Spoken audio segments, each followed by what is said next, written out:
మీరు ఆడతారా?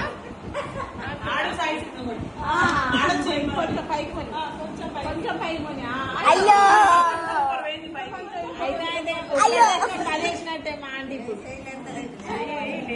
మీరు ఆగండి. అంత స్టూల్ నెట్టినా గిన్నె కింద వాళ్ళు లేదు ఒకటి పైకి పైకి ఒకటి వెరీ గుడ్. కొంచెం పైకి